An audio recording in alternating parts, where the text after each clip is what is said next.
नमस्ते। मेरा नाम श्याम सुंदर पालीवाल है। मैं राजसमंद के एक छोटे से गांव पिपलांत्री में रहता हूं और वहां पर मैं बेटी, पानी, पेड़, गोचर भूमि और इसके माध्यम से लोगों को रोजगार देने का काम करता हूं। आप सब जानते होंगे, आप पढ़े लिखे हैं, आप सोशल मीडिया और अखबार पढ़ते हैं। एक ऐसा गांव है जहां पर जन्म लेने वाली हर बेटी के नाम पर उस गांव के लोग खुशियां मनाते हैं और 111 पौधे लगाते हैं। मैं उस गांव का रहने वाला हूं और मैं मेरे बारे में बता दूं, मैं छोटा था, 6 साल का था, तब मेरी मां मर गई। बहुत परेशानी में हम लोगों ने जीवन यापन किया। मेरे बड़े भाई साहब या मेरे परिवार के लोग कहीं अलग धंधा करते थे तो वहां चले गए।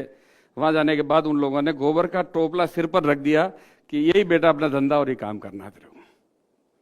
नहीं, फिर सोचा कि नहीं, ये मेरी मंजिल नहीं हो सकती है, मुझे देश के लिए, मेरे परिवार के लिए कुछ करना है। और मैं वापस मेरे गांव आ गया और संघर्ष करना शुरू किया। और संघर्ष करते करते मैं मेरे गांव का सरपंच बना। और सरपंच बनने के बाद मैंने कोशिश की कि मैं धरती माता की सेवा करूं। मेरे एरिया में इतने बड़े स्तर पर माइनिंग होती है जिसका नाम Guinness book of world record में दर्ज है। और माइनिंग से कितना बड़ा नुकसान हो सकता है इसका अंदाजा आप लगा सकते हो। जहां धरती माता का सीना चीरा जाता हो, वहां मलबे के पहाड़ खड़े होते हो, प्रदूषण होता हो, लोग ढंग से श्वास नहीं ले सकते हो, उस एरिया में पक्षी नजर नहीं आता हो, उस एरिया में हम लोगों ने आज तक गांव की गरीब महिलाएं, विकलांग, विधवा, कमजोर लोगों ने वहां पर 3 लाख पौधे लगाए। और आज मेरे गांव में इतने पक्षी आते हैं कि देखने के लिए 200 लोग रोज आते हैं। रोज देश का ऐसा कोई अखबार या कोई न्यूज चैनल नहीं होगा जिसने हमारे गांव के बारे में नहीं छापा। मैंने नहीं किया, मेरे गांव के लोगों ने किया। मैं ये मानता हूं कि आप रास्ता ढूंढ लेंगे, काम कर लेंगे, पर गांव की गरीब, विधवा हो चुकी महिला, विकलांग, मानसिक रूप से कमजोर बच्चे, उनको भी इस दुनिया में जीने का उतना ही हक है जितना हमें है। मेरे गांव का तीतर, मोर, खरगोश, पैंथर, बंदर, चूहा, गिलेरी, कोयल, उसका भी उतना ही हक है जितना मेरा है। क्योंकि मुझे इंसान, कुदरत ने दिमाग दिया है, जबान दी है, उसको हक बोलने का उसको दिमाग नहीं दिया। इसलिए ऐसा नहीं हो कि मैं उसको मार कर खा जाऊं या उसके हक को भी खा जाऊं। इस काम को रोकने का काम मेरे गांव के लोगों ने, हम लोगों ने किया। और उस गांव का नाम आप यूट्यूब, फेसबुक, गूगल या अन्य जो भी व्यवस्था है उससे देखिए, पिपलांत्री। कई सैकड़ों उस पर डॉक्यूमेंट्रियां बनी है और उसको देखने के लिए दुनिया भर के लोग वहां आते हैं। कई फिल्में उस पर बनी हैं, कई मैगजीन उस पर लिखे गए हैं। 7वीं और 8वीं कक्षा के राजस्थान के पाठ्यक्रम में उसका नाम आया है, उसको बच्चे पढ़ रहे हैं। डेनमार्क की सरकार प्राइमरी एजुकेशन में उसको पढ़ा रही है। अर्जेंटीना के एक दल आया हुआ है जो मेरे गांव के कामों पर एक फिल्म बना रहा है। उस फिल्म का नाम है ट्री सिस्टर, पेड़ों की बहनें। इस तरह के काम उस गांव में हो रहे हैं। मैं खुश नसीब हूं और गौरवान्वित महसूस करता हूं कि मैं उस गांव का रहने वाला हूं। बेटी, पानी, पेड़, गोचर भूमि और वन्य जीवों के लिए काम करने वाला नाम है पिपलांत्री। मेरे गांव में जितनी भी बेटियां पैदा होती है, गांव वाले लोग खुशियां मनाते हैं और उस बेटी के नाम पर पौधे लगाते हैं। गांव के लोग चंदा इकट्ठा करते हैं कि ये गरीब परिवार की बेटी है, उस बेटी के कुछ ना कुछ आज हम एफडी करवाने 21,000 रुपये गांव वाले इकट्ठा करते हैं, 10,000 रुपये उसके परिवार से लेते हैं और वो 31,000 रुपये की एफडी करवाते हैं और एक एफिडेविट लेते हैं कि मेरे परिवार में कोई भी व्यक्ति भ्रूण हत्या नहीं करेगा। मेरी बेटी के जन्मदिन पर लगाए गए 111 पौधे, 111 पौधे, मेरी बेटी का पालन पोषण इन दोनों का समान रूप से करूंगा। मैं इसको शिक्षा से वंचित नहीं रखूंगा, मैं इसका बाल विवाह नहीं करूंगा। यह पौधे एवं मेरी बेटी जब बालिग होगी तब ये पौधे पेड़ बनेंगे और मेरी गांव की संपत्ति होगी, इस पर मेरा अधिकार नहीं होगा।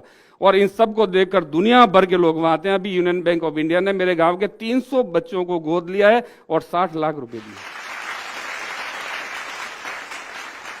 ये एक गांव में हो रहा है। आप समझ सकते हैं गांव की व्यवस्थाएं क्या है। राजस्थान के 9,800 ग्राम पंचायतें हैं। गांव में जाते ही हमें ये लगता है कि पानी नहीं होगा, पीने का पानी साफ नहीं होगा, गांव में गंदगी होगी, गांव में कचरा होगा।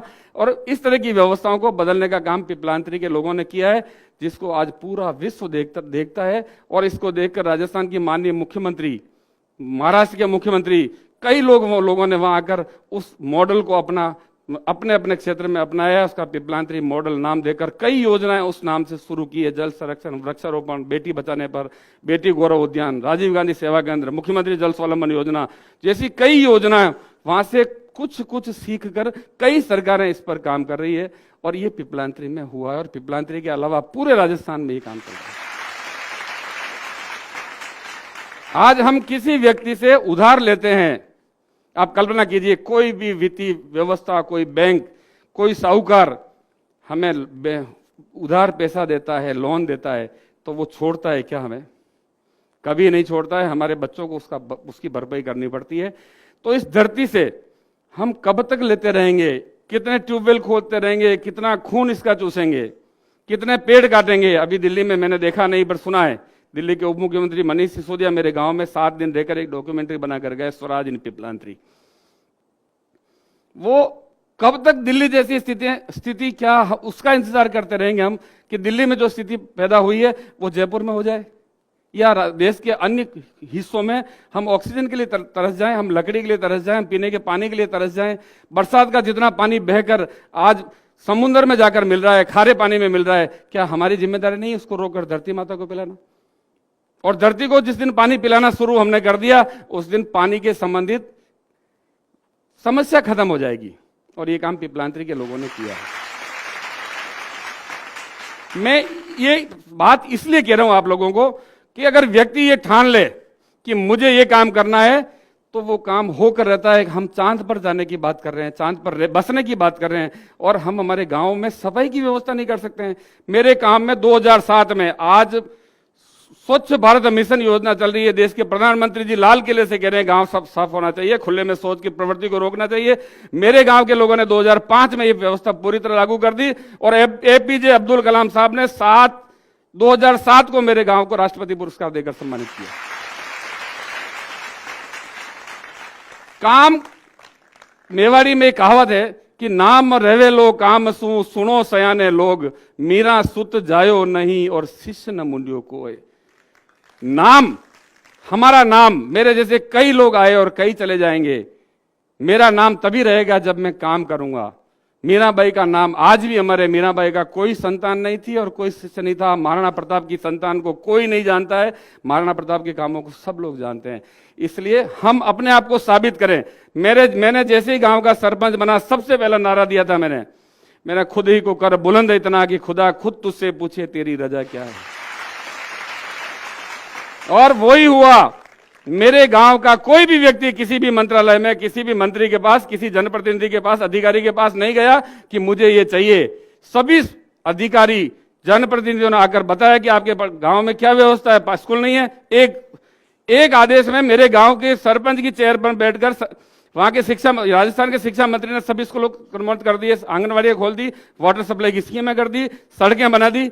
जितना पैसा चाहिए था उतना पैसा सरकार ने लाकर दे दिया। आपको अपने आप को साबित करना पड़ेगा कि मैं ईमानदार हूं और काम के प्रति ईमानदार हूं। ईमानदारी 2 तरह की है, एक तो ईमानदार हूं और एक काम के प्रति ईमानदार हूं। आज का काम आज ही करूंगा, आज का काम कल पर नहीं छोड़ूंगा, तब जाकर देश का भला हो सकता है। 1.25 अरब की जनसंख्या है हिंदुस्तान की। अगर एक व्यक्ति एक पेड़ भी रोज हर साल लगा देवे तो 1.25 अरब पेड़ लगेंगे, समस्या जड़ से खत्म हो सकती है। क्या हम में ये जज्बा नहीं है? हम ये जज्बा लोगों में पैदा नहीं कर सकते? और ये काम आप लोग कर सकते हो और आपको करना पड़ेगा। एक गांव की विकलांग, विधवा, कमजोर महिला कर सकती है तो आप क्यों नहीं कर सकते हो? ये काम करना पड़ेगा। कोई कलम चलाकर करे, कोई झाड़ू उठाकर करे, कोई किसी गलत चीज का विरोध करके करे, पर करना पड़ेगा आप लोगों को। तब जाकर हमारा समय निकल गया, 50 साल की उम्र हो गई, पता नहीं कब चले जाएंगे, पर क्योंकि इस दुनिया को आपको जीना है, इसलिए आपको करना पड़ेगा ये काम। ये धरती है, अगर आप चाहो तो इसको स्वर्ग के रूप में भोग लो, चाहो तो नरक करके भोग लो इसको। यही स्वर्ग है और यही नरक है। आप अगर इसको एंजॉय करोगे, मस्ती से जियोगे, अपने बच्चों के लिए कुछ करोगे, तो आपके लिए स्वर्ग हो जाएगा ये। और दिन भर रोते रहोगे, कुछ भी नहीं है, मुझे ये नहीं मिला, मुझे ये नहीं मिला, मैं ये नहीं कर सकता, मेरे देश का नेता भ्रष्ट है, वो भ्रष्ट है, वो भ्रष्ट है। ये धरती आपका नरक है। स्वर्ग और नरक दोनों यही है। आप किस तरह से जीते हो ये आप पर निर्भर करता है। और ये काम कम से कम मेरे गांव के लोगों ने, मेरे गांव की मातृशक्ति ने किया है, मेरे गांव की गरीब महिलाओं ने किया है। आप आकर देखिए उस गांव में किस तरह से गरीब लोगों ने काम किया है, पूरे विश्व के सामने एक उदाहरण है वो। और वो हिंदुस्तान के लोगों ने किया, आपके लोगों ने किया है, आप ही लोगों ने किया, मैंने किया, मेरी माँ ने किया, मेरे गांव की बहनों ने किया, मेरी भाभीयों ने किया है। हम नहीं कर सकते? करना चाहिए और करना पड़ेगा। मैं ज्यादा कुछ कहना नहीं चाहता हूं, बहुत सारे हमारे कार्यक्रम है। मुझे तो धन्यवाद देता हूं मैं जोश टॉक की टीम को कि आप लोगों के दर्शन करने का, आप लोगों को बात करने का जो मुझे मौका दिया है, और आप लोगों के माध्यम से पूरे हिंदुस्तान में एक मैसेज देने का काम मेरे माध्यम से, आपके माध्यम से हो, इसके लिए मुझे यहां बुलाया। बहुत बहुत धन्यवाद। जय भारत, जय हिंद। इस वीडियो के बारे में अपनी राय नीचे कमेंट सेक्शन में हमें बताएं और अपने दोस्तों के साथ ये वीडियो शेयर करना ना भूलें।